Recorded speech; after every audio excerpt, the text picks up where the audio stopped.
Boa tarde a todos. Em primeiro lugar, queria agradecer a vossa presença nesta inesperada presença da grande autora brasileira Ana Maria Machado, que nós não sabíamos, que nem ela, que iria passar por Lisboa tão pouco tempo depois de ter saído o seu Bisabia Bisabel, ilustrado aqui pelo João Fazenda, que também não conhecia a autora nem o livro. E este projeto, Coleção Pereré, é um projeto político, no sentido em que nós estamos a publicar autores clássicos brasileiros exatamente na forma como eles escreveram em português do Brasil, porque consideramos que quanto mais cedo nos lermos uns aos outros, menos muros haverá no futuro. Não tem sido assim a prática, durante muito tempo não foi essa a prática, cada vez eu acho que é mais, e portanto, a Tinta da China já há muitos anos que publica autores brasileiros em Portugal e autores portugueses no Brasil exatamente nessa forma, e também temos a revista Granta de língua portuguesa com uma curadoria portuguesa e uma brasileira em que há também textos de autores na forma como eles escrevem. E portanto esta estreia nos livros infantis, que, como sabem, a Tinta da China não faz livros infantis, isto é assim quase uma... tem uma grande responsabilidade aqui do meu amigo Gustavo de Sá, que me veio propor esta coleção. É o consultor para a cultura da Embaixada do Brasil. E, portanto, eu, em primeiro lugar, queria agradecer, para além de agradecer o trabalho de todas as pessoas que nos ajudaram a fazer esta coleção, queria agradecer à Gulbenkian, à Embaixada do Brasil, e dizer-vos que vai continuar, é uma coleção para continuar, e estou muito expectante com a receptividade aqui, mas eu acredito que serão long sellers, ou seja, serão livros que vai haver curiosidade, porque de facto estamos aqui a falar daqueles que são considerados unanimemente os melhores autores de livros infantis, pelo menos alguns dos melhores, para não dizer que estão aqui todos, de literatura brasileira. Reparem, só houve duas autoras que tiveram o prémio Christian Andersen, que é considerado o Nobel do infanto-juvenil. Essas duas autoras são brasileiras, uma delas é Ana Maria Machado, que temos aqui, e a outra é a Lígia Bojunga, que também está nesta coleção. E, portanto, eu acho que, quanto mais não seja pelo património da língua portuguesa, é fundamental estarem disponíveis também aqui em Portugal. Eu queria agradecer à Sara Figueiredo Costa, que vai falar sobre o livro, ao João Fazenda, à Ana Maria Machado, e passar a palavra ao Gustavo de Sá, corresponsável. Muito obrigado, boa tarde a todos. Feliz de ver tanta gente interessada no assunto, também no lançamento dessa coleção, que foi um projeto que nos mobilizou muito, durante muito tempo. Foi, aliás, nascido de uma das primeiras observações que eu fiz quando cheguei a Portugal, enfim, já com as atribuições para usar a denominação portuguesa, conselheiro cultural da Embaixada do Brasil, e verificar minha primeira ideia foi verificar o que havia no mercado português em termos de literatura brasileira, porque eu tinha a suposição de que havia menos do que nós imaginávamos, e é verdade. Os livros, por motivos diversos, muita coisa que se lia antigamente em Portugal chegava a Portugal importada do Brasil, não editada em Portugal. Depois a cadeia, enfim, se rompeu por diversos motivos, e esses livros que tiveram alguma presença para uma geração deixaram de ter nas subsequentes, sem que as pessoas no Brasil e aqui tenham se dado conta disso, não é? E assim foram se formando vazios na presença da literatura brasileira em Portugal. Mas um ramo em particular me chamou muito a atenção, que foi a literatura infanto-juvenil, que é um grande patrimônio nosso, um ramo da nossa literatura, do qual nós temos muito orgulho, pela enorme qualidade, também pela ligação afetiva com que nós temos com os nossos e as nossas autoras, né? Tanto que se leu, eu dizia mesmo, Maria, assim, a alegria quase assim, um incompreensível de depois de encontrar hoje a autora que eu li, né, de quem eu li tantos livros quando era criança, né, e finalmente poder encontrá-la. Assim, eram aqueles nomes que frequentavam o universo das crianças da minha idade.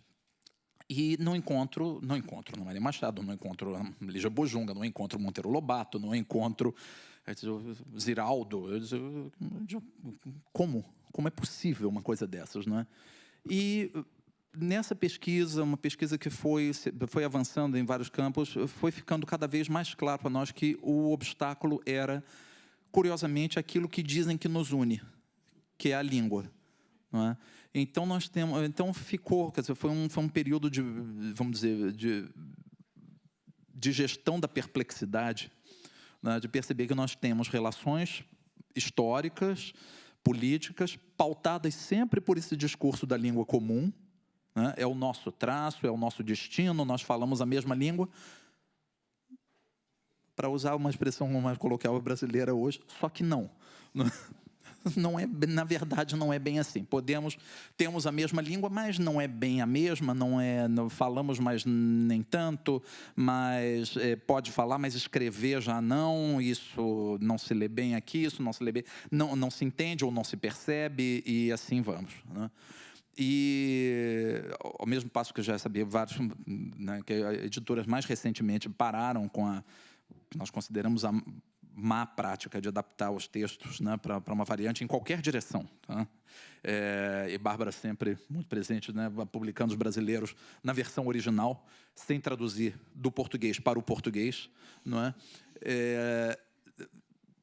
Eu percebi que, especificamente no ramo infantil, como vendo as pesquisas, havia uma percepção de que confrontar as crianças, os mais novos, os miúdos, com o português do Brasil poderia, na cabeça de alguns, dirão, ser uma má influência para o desenvolvimento e para os conhecimentos da língua portuguesa. Eu digo, ora, mas não é outra língua, né? Então, a nossa perplexidade sempre foi essa.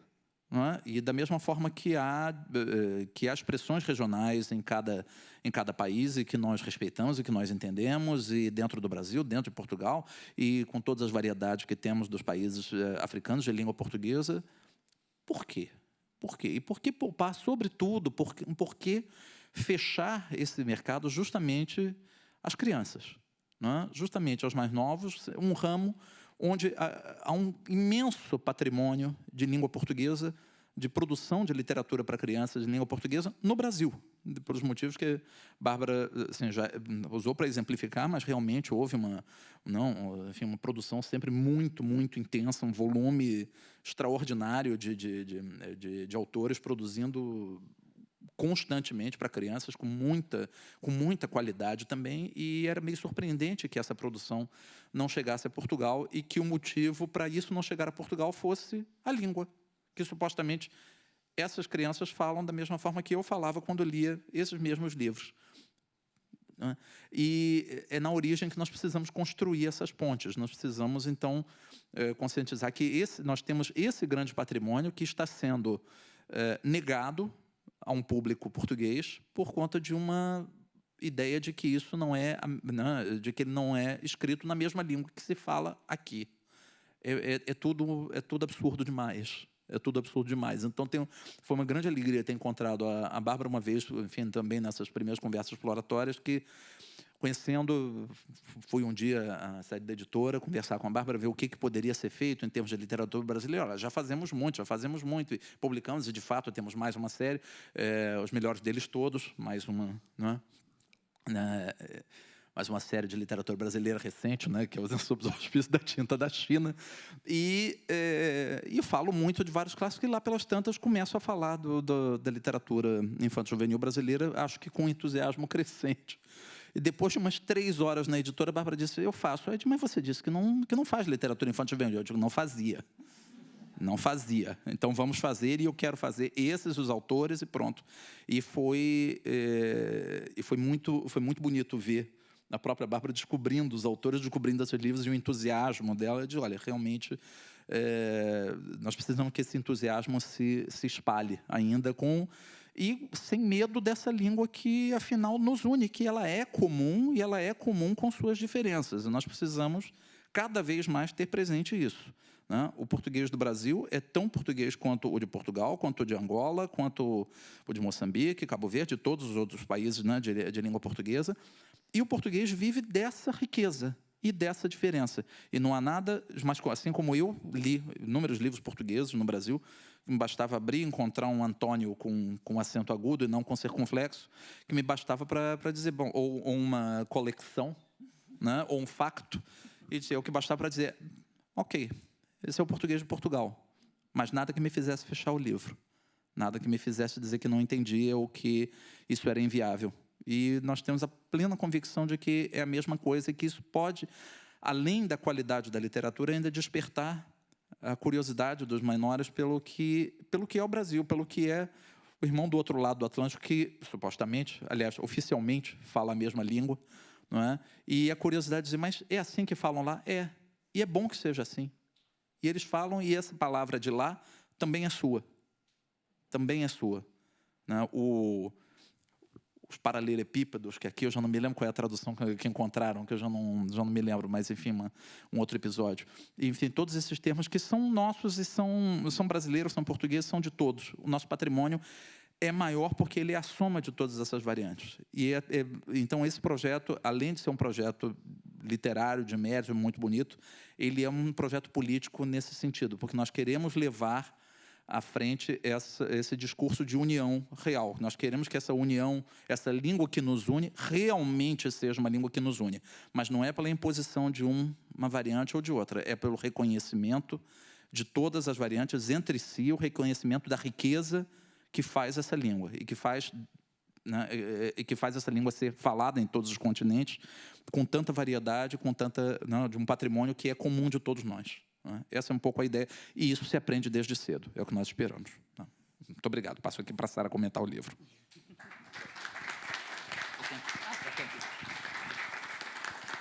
Preciso de ligar? Não. Olá, boa tarde. Vou começar por dizer que para mim é um enorme prazer ter podido conhecer a Ana Maria Machado ao vivo e a cores, como se costuma dizer. Eu, tendo crescido com alguns autores brasileiros, com os poucos que chegavam até cá na altura em que eu era pequena,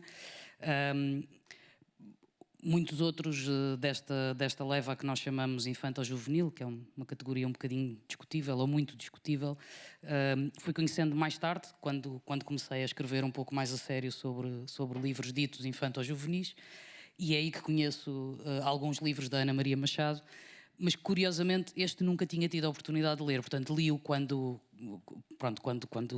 começou a ser preparado cá, li-o antes de sair, quando escrevi um texto sobre ele, e foi, por um lado, uma confirmação daquilo que já tinha lido noutros livros da Ana Maria Machado, e por outro foi um imenso deslumbramento, porque acho que é um daqueles livros que me faz duvidar dessa categoria do infanto-juvenil, por um lado, e por outro acho que de facto é um livro que isto é um bocadinho um lugar comum, mas que devia ser lido por toda a gente, porque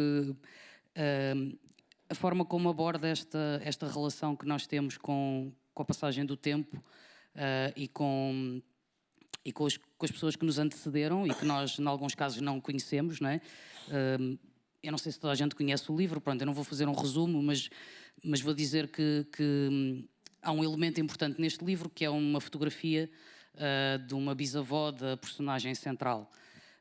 E esse elemento é realmente muito importante, por vários motivos que depois descobrirão se não conhecerem o livro, não vou estragar o prazer da descoberta, mas essa relação com um pouco com os nossos mortos, mas que talvez não sejam bem nossos porque nós não os conhecemos, não é? Que é o que acontece com esta personagem relativamente à sua bisavó. Ela não a conheceu, portanto não tem memórias dela.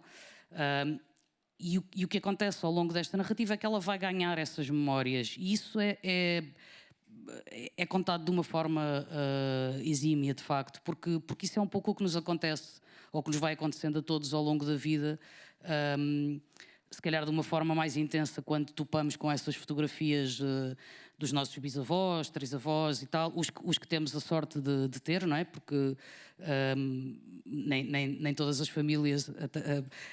Há muitos anos nem todas as famílias tinham condições para tirar fotografias ou para tirarem muitas fotografias, também há essa questão. Mas quando essas fotografias existem, há esse mistério de repente nos vermos face a alguém que nos é alguma coisa, provavelmente não por questões de sangue, mas por uma questão das histórias todas que já ouvimos, das histórias que nos foram passadas. E isso é talvez a forma mais interessante de refletirmos sobre o que é isto de compormos uma família ou de integrarmos uma família.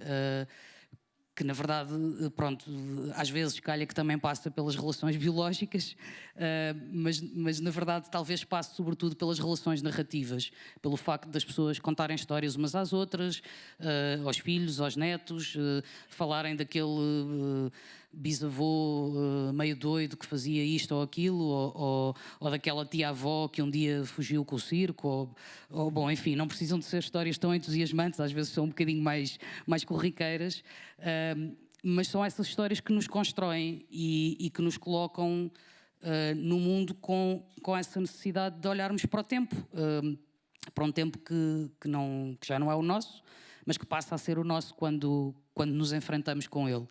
E creio que é um pouco isso que acontece neste livro, e acontece de uma forma, para mim, fascinante, porque não há aqui nenhuma tentativa de desenvolver uma tese, e depois não há outra coisa que é quase sempre muito aborrecida em alguns livros ditos infanto-juvenis, que é, não há uma infantilização.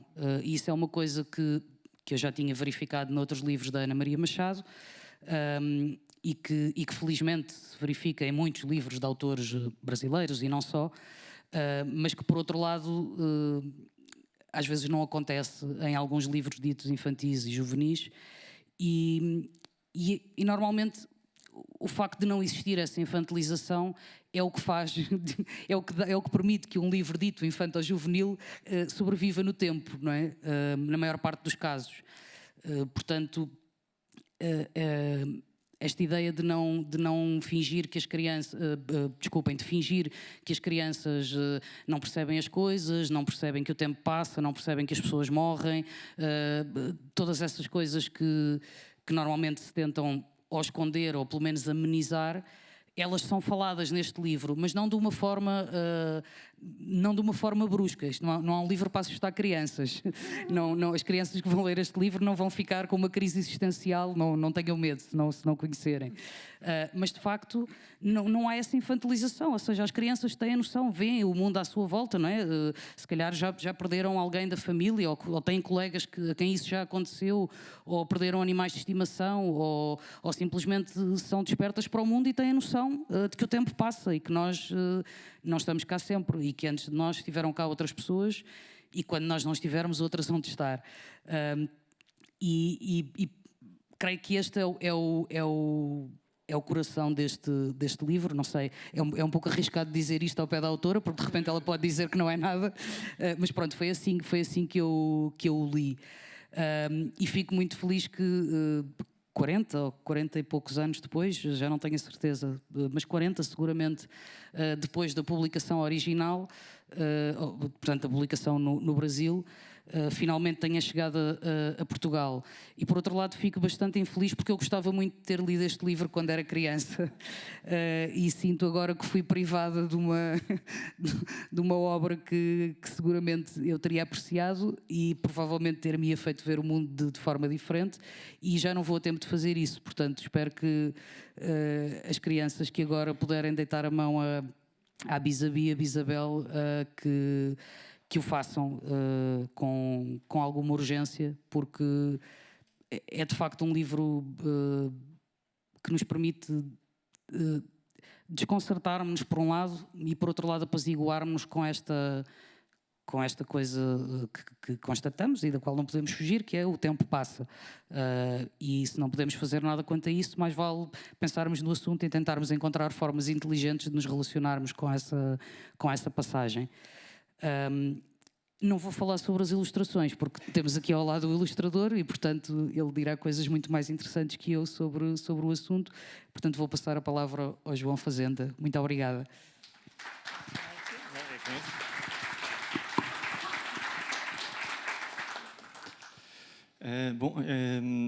Eu antes de mais também é uma honra poder conhecer a Ana Maria Machado e estar aqui, e agradecer à Bárbara também pelo convite para ilustrar o livro. Aconteceu-me aquilo que acontece muitas das vezes, na vida de um ilustrador, que é ilustrar um texto que não conhece. E quando a Bárbara me convidou, desafiou para ilustrar este texto, eu não conhecia, não sabia nada do livro, não sabia... E, portanto, mas disse logo que sim, porque o entusiasmo era tão grande e pareceu-me uma coleção tão importante e tão bonita, a ideia da coleção. E não só bonita fisicamente, que vim a descobrir depois, é bastante bonita, que disse que sim e depois fui para casa ler o texto. E foi uma grande surpresa, porque de facto gostei muito do texto, isso também ajuda normalmente a ilustrar, mas gostei muito do texto por várias razões, porque precisamente trata destas questões do tempo que a Sara já referiu, por ser um livro que não infantiliza, portanto, que é muito divertido de ler. Depois descobri que é um livro, enfim, que já tem 40 anos, não é? Mais de 40 anos, que não parece, não há nada ali que... E isto é... Porque sendo um livro que fala de jovens, portanto, hoje em dia seria um livro, se calhar, cheio de telemóveis e cheio dessas outras coisas. Nós lemos o livro e não parece que se sinta falta de nada disso. Curiosamente, também é um livro que fala sobre imagem, sobre o poder que a imagem tem para construir a memória, para construir essa ideia de tempo. E isso pareceu-me tudo muito interessante. Depois, claro, andei há algum tempo a tentar perceber como é que poderia traduzir isto, que é tanto e tão rico, de uma forma que vá ao encontro também dos possíveis leitores do livro. E no fundo, há uma coisa que para mim o tempo tem, e este livro fala disso de uma forma... sem ser uma tese, mais uma vez como a Sara disse, mas fala disso muito bem, que é o tempo é uma acumulação de tempos, não é? O tempo passado, o tempo futuro, das expectativas, há sempre aqui uma... E os desenhos também são feitos de tempo, não é? Há um esboço, há uma finalização, há qualquer coisa que há um movimento. Eu gosto de acreditar que o desenho é sempre um fluxo, portanto os desenhos não terminam, continuam uns nos outros. E há essa dimensão de tempo. E no fundo...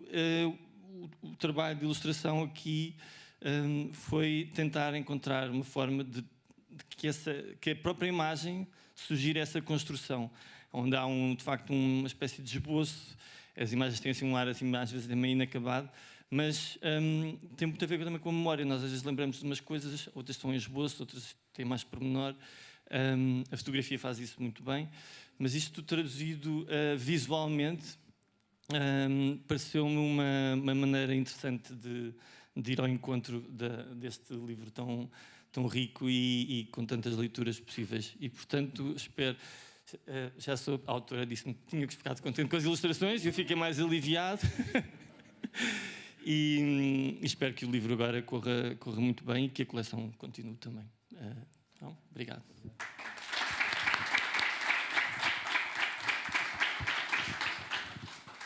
Bom, boa tarde a todos. Antes de mais nada, eu queria dizer que eu estou muito feliz de estar aqui hoje, de estar com vocês, de estar nesse lugar, por um evento desse tipo. Era um sonho tão grande estar editada em Portugal, terra dos meus avós, dos meus bisavós, do lado paterno, tudo aí. E queria dar os parabéns ao Gustavo pela sacação, pela insistência, a Bárbara pela coragem, pela sensibilidade, pela ousadia. Adoro mulheres ousadas. A Sara pela leitura magnífica que fez. Engraçado é que eu escrevi esse livro há 40 anos, mais de 40 anos. Já falei muito sobre ele e nunca me ocorreu dizer que é um livro sobre o tempo. Porque, para mim, eu achava um livro sobre mulheres no tempo, né?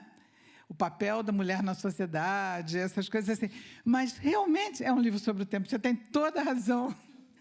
A gente aprende muito com o leitor, sempre. Todo escritor sabe disso, que quando o leitor vem, ele lê um livro que estava dentro daquilo que eu escrevi, mas eu não tinha consciência. Isso existe sempre assim. E isso é muito comovente na literatura, porque antes de ser autora, eu sou leitora. E isso me acontece a vida toda com todos os livros que eu leio. Então, essa renovação permanente que cada ser humano traz para um texto é uma coisa que sempre me emociona. E eu queria agradecer muito ao João também, porque eu gostei muito das ilustrações. Esse livro já teve ilustrações diferentes no Brasil, ilustrações de que eu gostei muito e gosto muito sempre.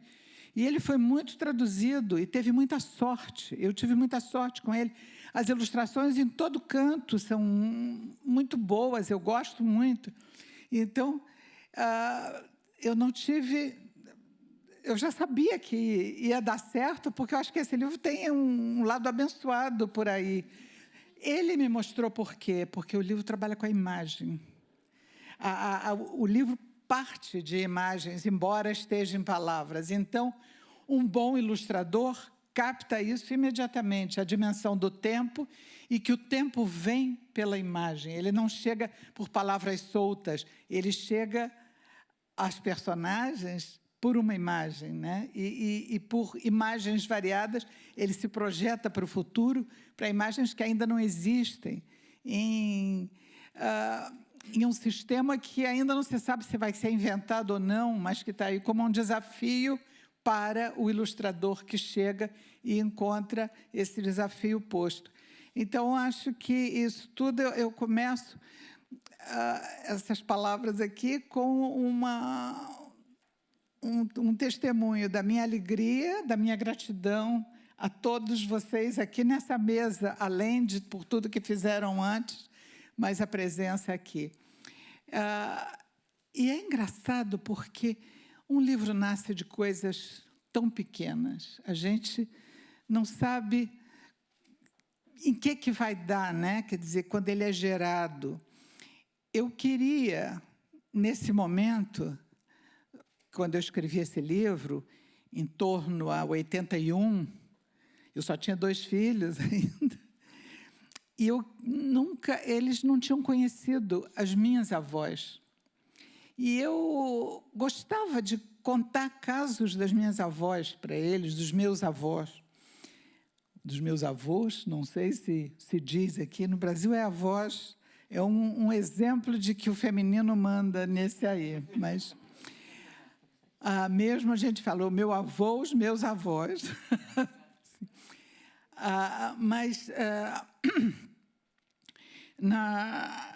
Eu queria escrever minhas avós, mas as minhas avós, mulheres, elas foram tão fortes, os homens também, mas elas, eu queria escrever sobre elas para que eles conhecessem, queria contar essa história e não sabia como.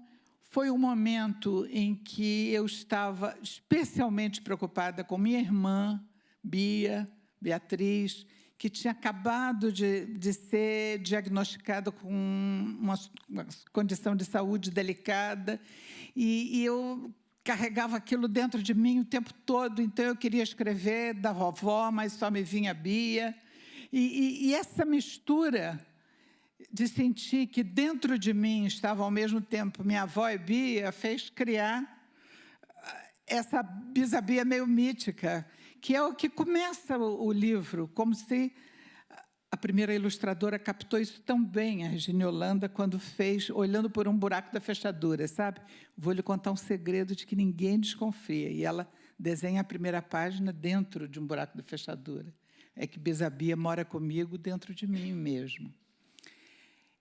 E depois o livro cresce, vai vendo, vai se transformando num mergulho na memória. E aí não mais a memória individual, porque a gente, quando começa a escrever, deixa de ser um só, né? Então, essa memória é o testemunho de uma geração de mulheres, eu que estava ali, e que ainda tinha lencinho bordado pela minha mãe e por minhas tias. E já estava vendo minha mãe dizer, vai com lenço de papel, que é muito mais prático, né? E então, essa mudança que vai, mas nem por isso a gente deixa de chorar ou de assoar o nariz. Então, há o que muda e há o que não muda. Então, esse diálogo entre a permanência, a evolução do mundo, a evolução tecnológica, que o livro fala nisso, mas social, mas das relações familiares, dos papéis pessoais, das relações afetivas, tudo isso que está ali é um jogo entre a permanência e a mudança. Eu acho que, para mim, o tema do livro é esse, é deslizar na memória nesse jogo de permanência e mudança. E aí, quando você diz que é sobre o tempo, eu digo, mas é mesmo, tem toda a razão. Eu só não tinha visto com essa clareza ainda. Então, te agradeço esse insight, essa revelação, assim, que eu reconheço como extremamente aguda, pertinente e exata. E eu não sei como a gente faz. Eu gosto muito de poder ter diálogo. Eu não sei se faríamos abrindo diálogo para a plateia, se costuma fazer isso, para os que estão aqui. Então, temos até um microfone para fazer, um microfone volante. Eu queria só, antes disso, dizer ainda uma coisa, que era o que eu tinha programado para dizer, mas aí fui atropelada pela menção ao tempo e por ele aqui também. Assim. Mas eu queria dizer que eu acho muito importante ter uma coleção desse tipo. Acho muito importante que nós nos leiamos em nossos originais, nas nossas línguas que são. Eu lembro de um livro em que, logo na primeira página, um personagem que vestia um fato macaco entrava num autocarro. E eu parei e disse, fato macaco? Claro, macacão. Nós chamamos de macacão, não é tão estranho assim para fato macaco, né? Mas... enfim, eu acho que a gente não pode deixar de se ler mutuamente. Esse encantamento que eu tenho lendo Saramago, lendo Pessoa, lendo essa, lendo... Ai, tantos, enfim. Não quero... Mas isso a gente não pode perder e não pode negar às nossas crianças a oportunidade de nos lermos, mesmo com estranhamento. O estranhamento faz parte e mostra como a gente é capaz de entender uma coisa que não entende. Acho que é um pouco por aí. E poder fazer isso para a criança, eu acho digno de todos os elogios. Eu queria deixar registrado, mas então agora...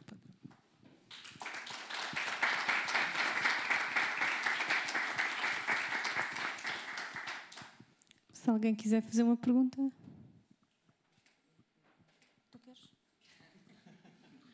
Não, eu queria só aproveitar, porque estão aqui, para além da Ana Maria Machado, duas autoras do Curupira Pirapora. Foi o primeiro livro infantil que nós publicámos. Está ali a Tatiana Salem Levin. E está a Vera Tavares, que o ilustrou.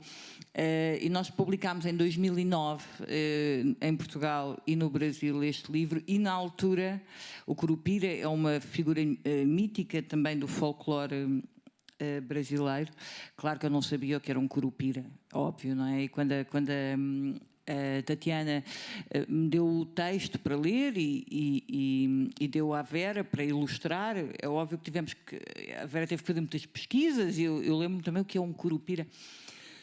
E aconteceu aquilo que tinha acontecido já quando eu era miúda e nós víamos todos o Sítio do Pica-Pau Amarelo, que era uma série de grande sucesso aqui para os miúdos, ouvíamos ao fim de semana, e ficámos a saber o que era um saci e o que era uma série de personagens também do folclore brasileiro, e nós não perdemos nada com isso, muito pelo contrário, abriu-nos o mundo. E, portanto, nessa altura nós fizemos esse livro, o Curupira. Eu queria agradecer a confiança da Tatiana, que foi, na altura, desvirgindou esse território, e dizer que o livro, claro que é mais difícil ser lido, mas na altura nós também discutimos, temos que ter um glossário. As crianças não vão entender. E nós recusámos-nos a isso. A Tatiana recusou-se, que também tem dupla nacionalidade, portanto, também. E eu acho que não é por ter uma série de termos e bichos e figuras e frutos que nós não conhecemos exatamente que não passa a mensagem, tal como a Ana Maria estava a dizer. Portanto, era só essa à parte, porque já não... Quando vi a Tatiana entrar, lembrei-me do Curupira. Mais alguém?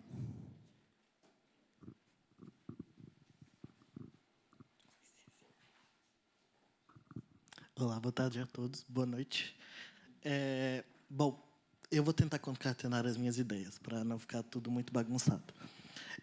Em 2017, eu tinha 15 anos, e eu decidi escrever uma carta para uma escritora.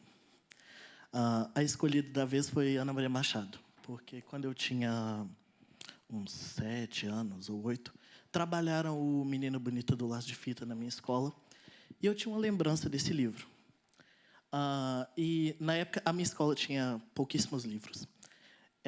E aí eu decidi fazer uma coisa muito descarada, que é pedir livros. E para quem que eu vou pedir livros? Bom, os escritores devem ter alguns. Bom, eu pedi.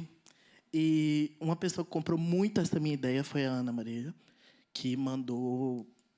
Olha, ela tem muitos livros, então ela não mandou todos, mas ela mandou... uma boa parte. Felizmente, em 2018, eu consegui encontrar a Ana numa feira literária, e foi um dos encontros mais maravilhosos da minha vida. E eu lembro de ficar muito perplexo, e eu escrevi até um texto que eu faço questão de nunca te deixar ler, que é uma crônica chamada Ana Maria Machado usa tênis. Porque eu vi que ela estava usando tênis e eu falei, meu Deus, ela é uma escritora, mas ela usa um tênis, sabe? Não sei, eu acho, porque nós geralmente pensamos em escritores como pessoas que usam terno, fato, e ficam em fotos preto e branco, de novo essa questão do tempo. E para mim foi uma coisa muito forte ver um escritor, uma pessoa que eu tinha um pensamento muito diferente, uma coisa tão atual.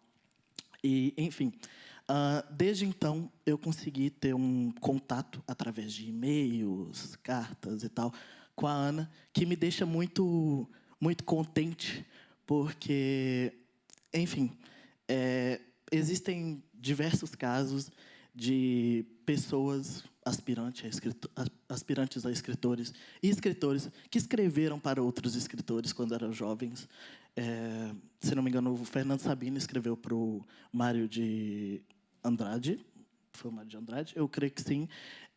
E diversos outros casos de escritores. Não que eu esteja me comparando com o Fernando Sabino, nem nada disso.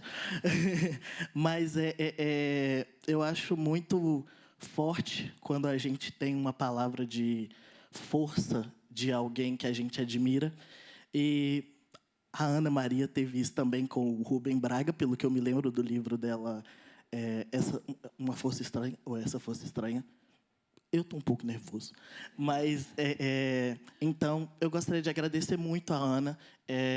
Eu não tenho nenhuma pergunta, mas é só um agradecimento mesmo, porque eu acho que, muitas vezes, nós colocamos os escritores como umas pessoas tão intocáveis, de alguma forma. A gente não quer incomodar, a gente não quer atrapalhar o momento deles, porque eles podem estar escrevendo alguma coisa muito importante. Então, eu queria agradecer a Ana por ter disposto do tempo dela para um jovenzinho, sabe? Isso, com certeza, é uma coisa que ficou marcado não só na minha mente, mas no meu coração. Muito obrigado mesmo.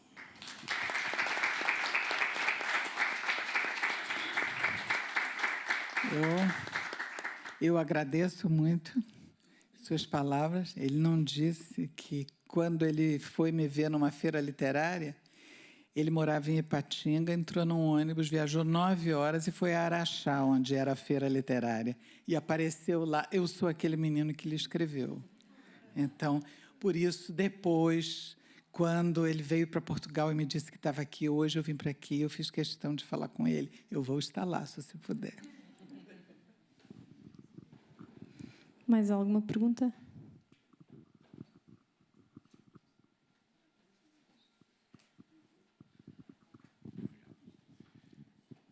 Parabéns à escritora, parabéns ao ilustrador, parabéns à editora. É realmente uma coleção linda e estou 100% de acordo que não haja uma tradução dentro do português. Implica para o leitor um certo esforço, sempre.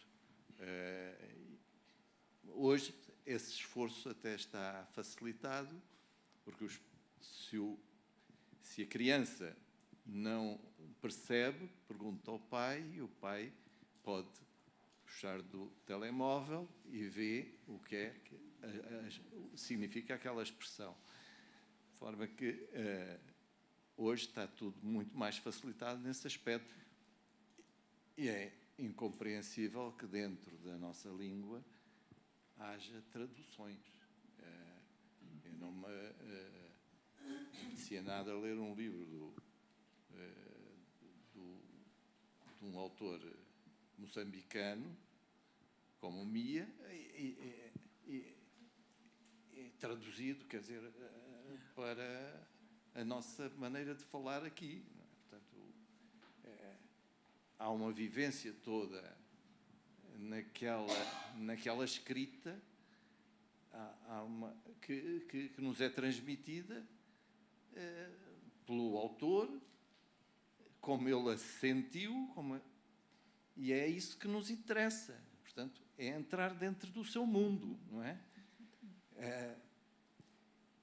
Mas isto corresponde, de certa maneira, a uma evolução do pensamento dos nossos dias, porque eu recordo-me que há muitos anos atrás, há muitos, porque eu já tenho muitos, os escritores portugueses não entravam no mercado brasileiro. Dizia-se sempre, eles lá não leem os livros portugueses, os livros das editoras portuguesas. Isso sempre me custou a entender, porque eu lia Jamal de Vasconcelos aqui e sem ser traduzido, digamos, portanto, adaptado. Portanto, eu li O Meu Pé de Laranja Lima, com as expressões brasileiras. Portanto, mas eu lia isso na nossa imprensa. E essa justificação que o mercado estava fechado, o mercado brasileiro, às edições dos escritores portugueses. Não sei se isto ainda se verifica ou não. Espero bem que não. Portanto, que haja, portanto, reciprocidade no Brasil a esta abertura que nós estamos a ter aqui em Portugal. Portanto, quanto a haver na própria obra um pequeno glossário no fim de uma outra expressão, é um critério editorial. Portanto, se houver, muito é? Ajudam logo o leitor pequeno a entender. Eu também li o Malhadinhas, do Aquilino, e havia imensos termos que não entendia. Portanto, e havia glossário. Havia um glossário a explicar o que é que o autor queria dizer. Portanto, isso não me chocava. Portanto, eram regionalismos, eram expressões que nós na cidade não entendíamos. Não. E então, mas era dentro da nossa escrita. Portanto, não era no Brasil, era cá. Portanto, esta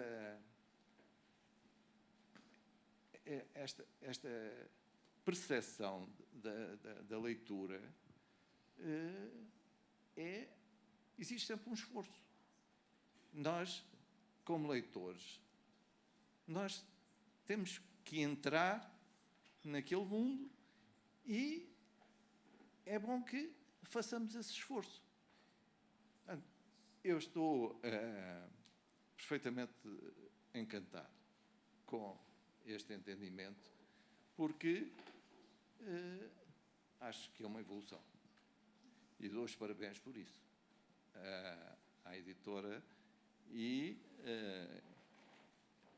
a quem entendeu que o mundo infanto-juvenil em Portugal pode estar aberto às edições brasileiras e aos autores brasileiros.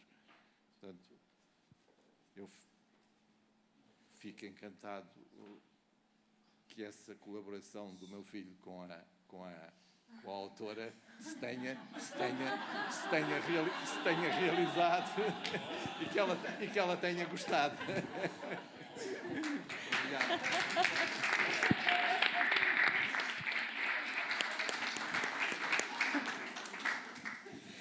No Brasil, essa altura de... Que mico, hein?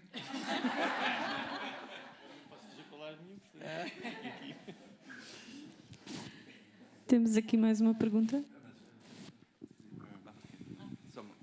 Eu queria só responder à sua questão. Eu agora, quando estive a adquirir estes direitos, não é? A falar com os vários autores brasileiros, expliquei sempre qual era a ideia e disse sempre a uns quais eram os outros, não é? Para saberem no grupo em que estariam.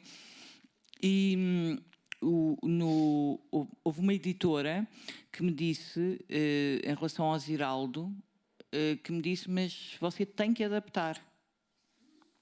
E eu disse, não, eu não vou adaptar. E eles ficaram muito... Era a editora Melhoramentos, que aliás editou várias vezes o Ziraldo aqui em Portugal, adaptando. Mas esta era a Melhoramentos no Brasil, que estava a falar comigo, que tinha os direitos do Ziraldo. E eu tive que depois pedir mesmo uma reunião por Zoom para os convencer. Eu disse, não, eu não vou. Mas eles estão mesmo convencidos que vai ser um fiasco. E pronto, e se for, eu tenho que assumir isso, não é?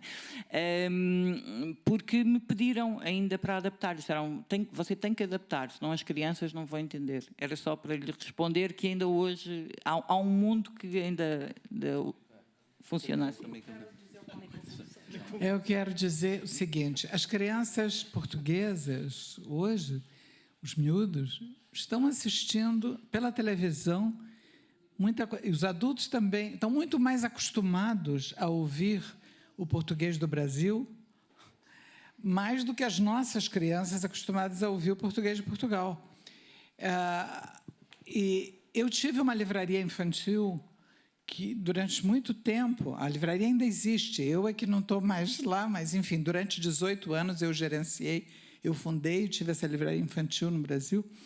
Hoje, o Gustavo estava dizendo que ia, quando criança, lá ler os livros, e nós tínhamos livros portugueses. E eu me dei conta da diferença um dia em que uma criança estava lendo um livro e, de repente, me perguntou, o que é cãozito? Eu disse, é um cão pequeno. E cão é o quê? É isso, porque nós também não usamos a palavra cão. Existe, nós entendemos, mas não temos. Quer dizer, eu disse, você vê o que é? Aí, na ilustração, no desenho, está vendo? Ah, sim, é um cachorro. Então, é isso, um cãozito é um cachorrinho. E vai deduzindo e vai vendo, justamente do estranhamento, vai acostumando.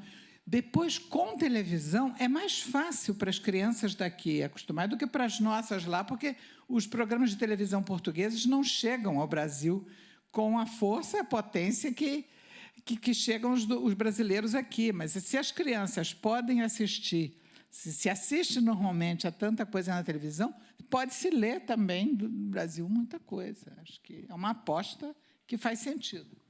Queria também fazer um comentário a respeito da circulação de livros, né, que sempre foi um drama, uma história mal explicada, mal entendida e até hoje, para mim, mal esclarecida também.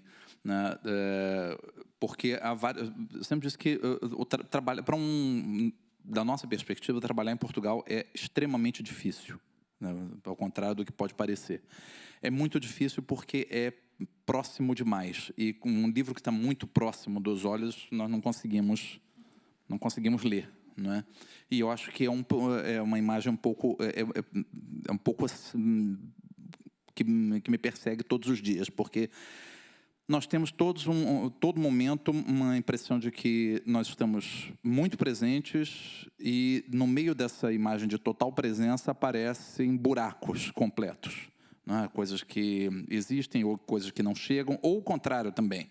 Coisas que nós não imaginamos que pudessem ter chegado a Portugal, chegaram e chegaram com toda a força.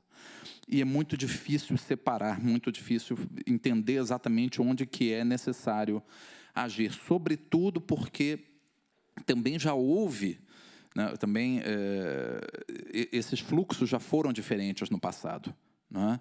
Então, eu me lembro também da minha infância que as revistas em quadrinhos no Brasil eram impressas com preço em escudos também. Então, na lateral havia os preços todos para as localidades mais distantes dos grandes centros no Brasil e, no final, os preços em escudos, que nós achávamos crianças divertidíssimos, com aquele cifrão no meio dos zeros, não é? Mas achávamos, olha, isso aqui é lá em Portugal. Então, isso circulava, vinha, depois chegando aqui, eu descubro realmente, quando começam a dizer, nós líamos a Turma da Mônica e todas as outras coisas, que chegava, é verdade. Né? A revista Alegria, de que eu nem que Sara me vem me lembrar também. E como que isso parou, e quando parou, e por quê? E percebi que uma das respostas mais básicas, assim, mais banais, é que a circulação de livros ficou mais complicada simplesmente porque o frete encareceu. Né? A explicação de muita gente é que a falência da Varig foi uma crise para o mercado, porque não é? Foi por causa da Varig, né? Como companhia aérea que fazia preços camaradas, enfim, que era uma companhia aérea que não era estatal, mas que às vezes operava um pouco como. E no momento em que ela quebrou, ela saiu do mercado e aí quebra-se essa cadeia de fornecimento. E do nosso lado, aí eu acho que é muito uma culpa brasileira também, nós temos um pouco no Brasil essa ideia de ser um país muito grande, um país que acaba sendo autossuficiente e muito fechado também. Nós temos a mania de não olhar para o lado, até porque também, para tirar um pouco da culpa, né, o lado nosso é muito longe de qualquer maneira, né? Para qualquer lado que se olhe, o vizinho é muito distante. Nós demoramos a perceber que isso tinha acontecido, que os nossos livros já não chegavam a Portugal, que mesmo o nosso audiovisual, os nossos programas de televisão, as novelas já não ocupavam mais o mesmo lugar na grade televisiva portuguesa e que nós imaginamos que tudo continuaria do mesmo jeito, só que nós perdemos isso, sem que houvesse qualquer tipo de reação ou de desinteresse ou de que tivesse sido algo deliberado. Não foi. Mas foi algo que foi erodindo ao longo do tempo e que nós não percebemos. Não é? Então, e agora nós temos situações, quer dizer, talvez por conta desse afastamento que a Maria falou várias vezes, quer dizer, que tanto que se ouve aqui, e hoje a internet mantém o português do Brasil muito vivo, mas eu acho que, em certa medida, vendo também o que nós observamos em outros campos, como no campo acadêmico e tudo, o português do Brasil é sempre muito aceito quando ele é na sua modalidade oral, não é? A modalidade oral, tudo bem, enquanto ele for o português do entretenimento, o português da diversão, o português da música, tudo bem, mas ele não é o português das letras, não é? Essa é uma sensação que nós temos com muita frequência quando nós vemos, enfim, todas as histórias que nós vemos de estudantes brasileiros, um contingente que aumenta, assim, que aumentou exponencialmente nos últimos anos, estudantes brasileiros que não conseguem completar seus cursos porque escrevem seus trabalhos de conclusão, suas teses de mestrado e tudo em português do Brasil e têm seus trabalhos rejeitados, crianças brasileiras que sofrem, né, bullying ou qualquer outro tipo de violência dentro de escolas porque usam o português do Brasil e tem que ser corrigida porque escrevem errado, não é? E coisa que se diz em frente à turma toda, você não porque você fala errado, porque você escreve errado, você é estrebaria, não é? E tudo mais, então isso tudo mostra, mas ao mesmo tempo nós vemos também tanto carinho pelo Brasil, pela cultura brasileira, pelo português do Brasil, que é difícil. Nós sabemos que é um problema que precisa ser abordado, é um problema que precisa ser tratado, e o problema é que ele está muito disperso. Ele está em todo lado, e, ao mesmo tempo, nós temos os nossos aliados em todo lado também. Mas descobrir onde, né, encontrar e onde agir é muito difícil. Mas justamente essa difusão é que nos preocupa, porque é onde as coisas podem ainda crescer e contaminar. E daí, volto. Né, deixar as crianças estranharem, mas mais do que estranhar, depois se maravilharem com a diferença e verem o cãozito e descobrir que o Saci não é um espantalho, não é como na adaptação portuguesa do Menino Maluquinho, é fundamental para que nós continuemos nos entendendo. Sobre os livros portugueses no Brasil, eu acho que isso mudou muito, né? Você que já esteve presente lá, eu acho que hoje, também não sei a sua avaliação, Ana, mas eu acho que hoje o leitor brasileiro das literaturas em língua portuguesa gosta dessa diferença. Eu acho que sim, mudou muito de maneira positiva para adultos, mas para criança não. Para criança, quando a gente perdeu naquele momento, não recuperou mais. Nós tínhamos Alice Vieira, nós tínhamos Natércia, enfim, outras autoras lá, e hoje não tem mais. Eu não me lembro de ter lido autores portugueses quando criança, realmente não me lembro. Mas no caso dos adultos, eu já não me lembro realmente há muito tempo de se falar em adaptação ou nada do gênero. Acho que são apreciados justamente com as suas características, todos os autores, pelo colorido local, né, das várias modalidades da língua. Enfim. Se alguém tiver mais alguma questão, ainda temos tempo. Desistiu. Obrigada. Boa tarde. Antes de mais, muito obrigada. Gostei muito, muito de ouvir. Muito, muito. Parabéns pela coleção. E queria falar um bocadinho... Eu sou da questão política. Eu sou professora de português para estrangeiros. E então esta é uma questão diária para mim. E queria referir, no pós-pandemia, nós tivemos no Jornal Público uma notícia, não sei se sabem do que é que eu estou a falar, em que os pais portugueses agora estão muito preocupados porque os filhos têm um contacto diário com... Foi no Diário de Notícias, não? Foi no Diário de Notícias? Acho que foi, mas foi um artigo que foi muito, que circulou muito no Brasil, até em caráter anedótico, mas que nós achamos muito preocupante. Sim, é essa questão de os nossos filhos agora estão a falar mal porque estão muitas horas no YouTube a ver exatamente Lucas Neto e etc, os youtubers. E assim que eu li isso, lembrei-me imediatamente quando, em 79, com a Gabriela, quando veio a telenovela, foi exatamente a mesma coisa, né? Ai, como é que vai ser agora? Agora está tudo a ver televisão e vamos todos começar a... E isso não aconteceu. Aliás, há um livro muito interessante que se chama O Português ao Encontro do Brasil, do professor Fernando Venâncio, em que é super interessante. E então, queria só dizer duas coisas. A minha vivência diária é muito parecida com aquilo que acabou de dizer, essas questões relacionadas com o bullying. Por exemplo, estrangeiros que vêm e dizem eu quero aprender português, mas português de Portugal porque não quero falar português do Brasil. porque português do Brasil é errado, não é? Essa ideia de ser errado, de se escrever mal, é uma constante, até, e era aí que eu queria acabar, com alguns professores de português, portugueses, e isto aconteceu comigo, dizem, pois os alunos vêm cheios de vícios, dizem, oi, tudo bem? E como é que a gente muda isto? Isto, exato, não muda, é português. Pronto, e isso é constante, é diário, é verdade, e portanto é tão maravilhoso. Eu vou usar estes livros para as minhas aulas, portanto é muito, a sério, vou mesmo. Como já uso outros. Eu adorei quando a Tinta da China publicou a Giovanna, que é delicioso ler aquilo, é delicioso. E pronto, muitos parabéns. Obrigada.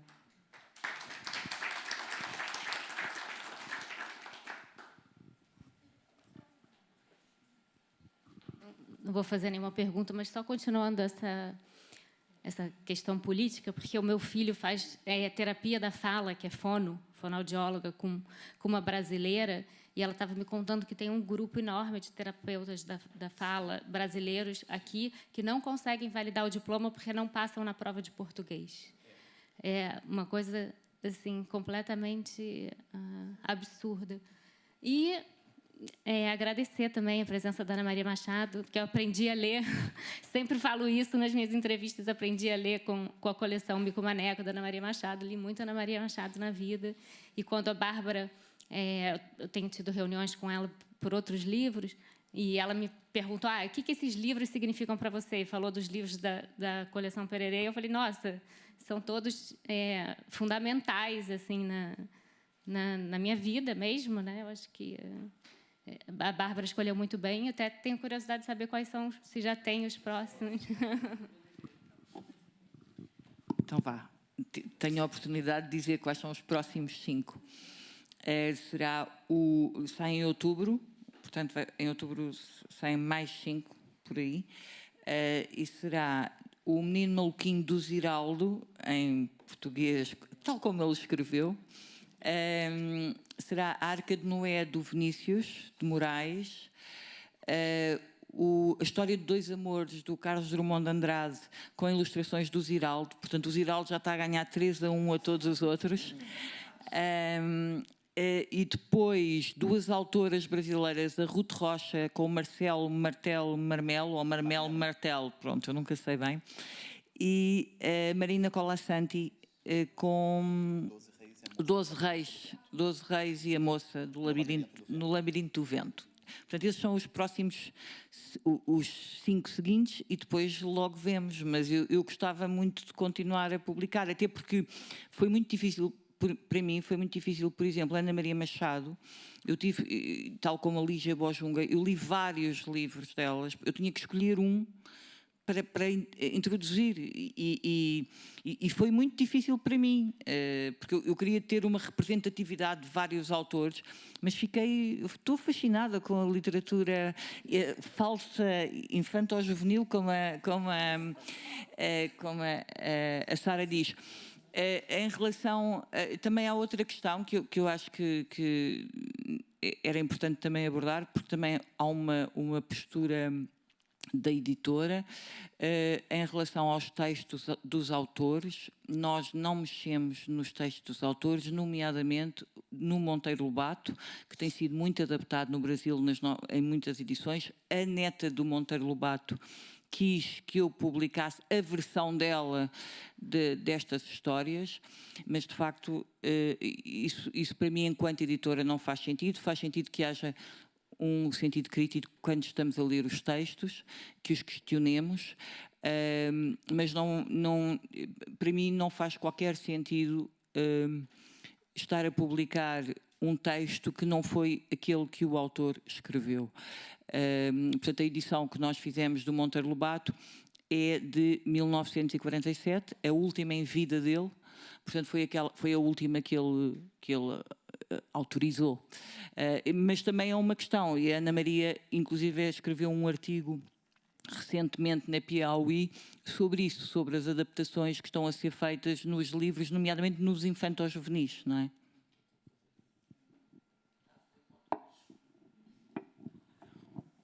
Bom, mas, na verdade, eu fiquei com vontade de responder um pouquinho a pergunta da Tatiana, quando ela perguntou o que esses livros significam para você, porque eu fiquei pensando que esses livros significam, para mim, eu me acho um pouco, quer dizer, de um deles, o Bisabi, eu sou mãe, né? Mas dos outros, ou eu sou filha, que é o caso do Lobato, porque foi o primeiro livro que eu li, que eu lembro de ter lido, e que reli, e que ficava pedindo a meus pais que eu queria outros do mesmo tipo, da mesma coleção, enfim, e fui lendo todos da coleção, então também é uma relação muito próxima, né, de família. O da Lígia Bojunga, eu lembro que quando eu li A Bolsa Amarela, me impressionou muitíssimo, e aí ela já tinha lançado o seguinte, A Casa da Madrinha, que eu li também, e aí eu fui procurar a Fundação do Livro Infantil, dizendo, esses livros são para se candidatar ao Prêmio Andersen. Mas não são traduzidos. Manda traduzir especialmente para o júri, manda fazer. E eu fui a grande incentivadora de que esses livros fossem para concorrer ao Prêmio Andersen, que ela ganhou, né?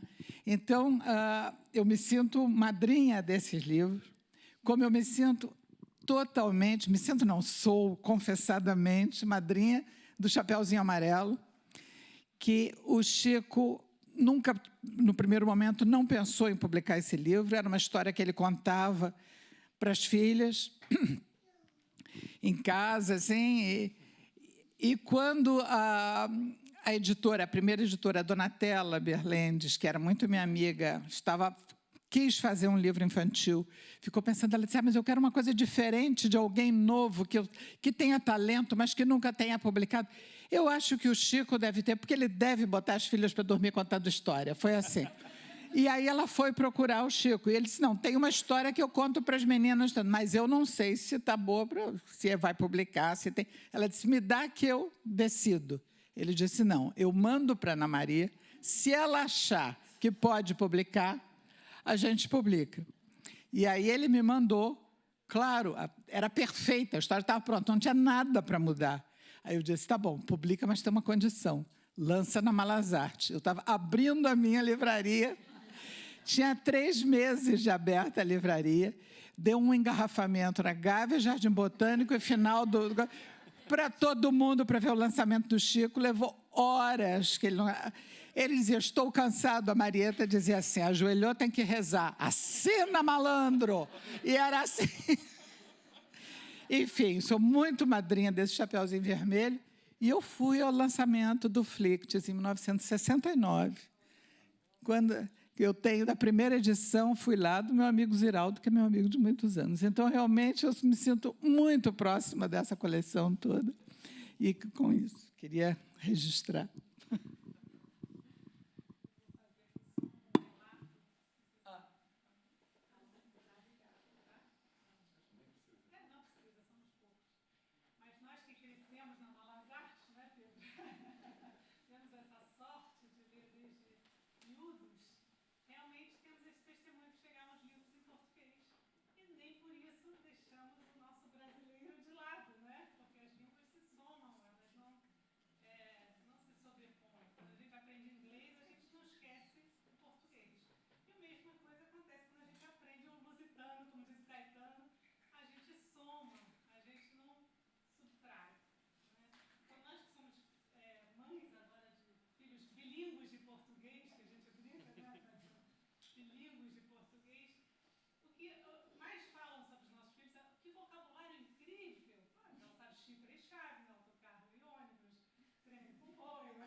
mundial, assim como Ana, né?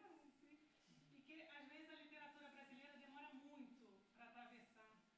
Então acho que é importante esse olhar, né? O autor para adultos chega mais rápido por algum motivo e a literatura infantil demora, né?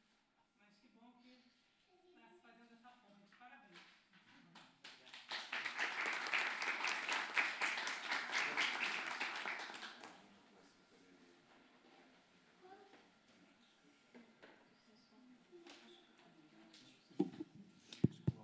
Diz.